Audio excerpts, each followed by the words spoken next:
Welcome back to my channel action plan that works. अस्सलामुअलैकुम। आज हम हरूफ तहज्जी को लिखना सीखेंगे कि किस तरह से हमने बच्चों को लिखना सिखाना है हरूफ तहज्जी। सबसे पहले तो आप एक बात नोट करें कि आपने बहुत सारी वीडियोस भी देखी होंगी जो इंग्लिश लाइंस पे सिखा रहे हैं, वो भी अच्छा तरीका है, लेकिन आफ्टर ऑल तो हमने बच्चों को सिखाना है उर्दू की लाइंस पे, यानी कि उन्होंने उर्दू के पेपर पे लिखना है, उर्दू की कॉपी पे लिखना है। तो क्यों ना शुरू से ही उनकी ट्रेनिंग की जाए कि उनको उर्दू लाइंस पे उर्दू लिखना आए, हरूफ तहज्जी लिखना आए। सबसे पहले यहाँ पे आपने ऊपर बच्चों को अलिफ और अलिफ मद्दा बताना है कि लाइन से ऊपर लिखा जाता है। अलिफ मद्दा मेरे कीबोर्ड में नहीं आ रहा था, इसलिए मैंने वहाँ पे अलिफ ही डाल दिया है। अब बे पे ते टे बे का जो पूरा ख़ानदान है वो आपने बच्चों को सिखाना है कि इस तरह से लाइन के ऊपर आएगा, और जिन नुक्तों ने नीचे आना है वो लाइन से नीचे डाले जाएंगे।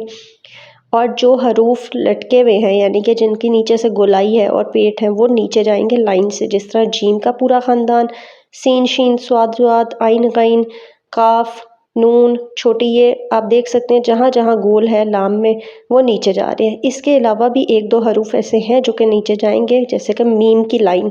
ये आपने बारी बारी, जिस तरह से मैंने आपको 9 अस्बाक करवाए हैं पहले हरूफ तहज्जी सिखाने के लिए, उसी तरह आपने भी ये स्टेप बाय स्टेप उन्हीं 9 तरह की किस्तों में अपने बच्चों को सिखाना है, हर हरूफ का अलहदा से, कि बे का ख़ानदान कैसे लिखा जाता है और बाकी सब।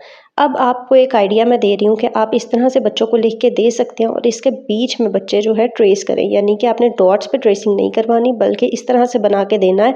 बच्चे नुक्ते के बीच में नुक्ता डालेंगे और जीम के ऊपर जीम लिखेंगे।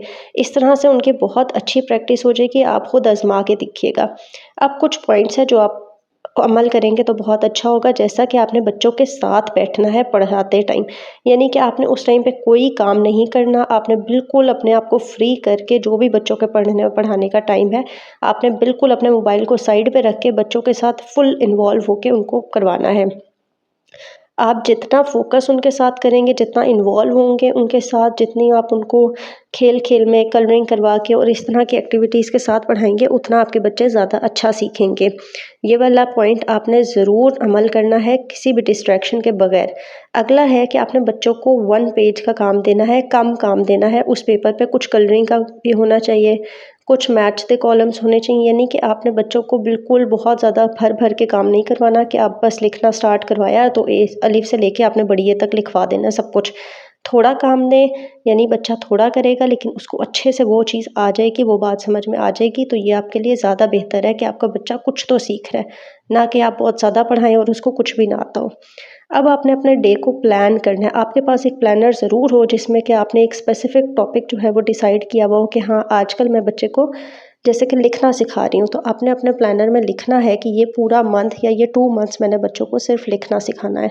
ऐसा नहीं कि आप बच्चों को लिखना भी सिखा रहे हैं, साथ-साथ आप उनको आदी अशकाल भी करवा रहे हैं और 2-3 चीज़ें आपने इकट्ठी स्टार्ट की हुई हैं। ऐसा ना करें, आप स्टेप बाय स्टेप चीज़ों को लेके चलें। आपने मेरी सीरीज़ हरूफ तहज्जी वाली अगर फ़ॉलो की है तो आप देख सकते हैं, उसमें हमने सबक नंबर 1 से लेके सबक नंबर 9 तक किया है, और अब ये लिखने वाली सीरीज़ आ रही है।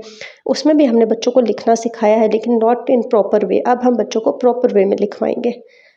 अगला है कि आपने प्लीज़, प्लीज़, प्लीज़ काम रहना है, पेशेंट रहना है और काइंड रहना है बच्चों के साथ। ये बहुत इम्पोर्टेंट पॉइंट है। आप जितना अपने आप को स्ट्रेस में डालेंगे, आपका बच्चा नहीं पढ़ पाएगा। आई होप आपको ये सारे पॉइंट्स अच्छे से समझ आ गए होंगे। अपना फीडबैक ज़रूर दें ताकि मुझे पता चले आप किस टॉपिक पे वीडियोस देखना चाहते हैं।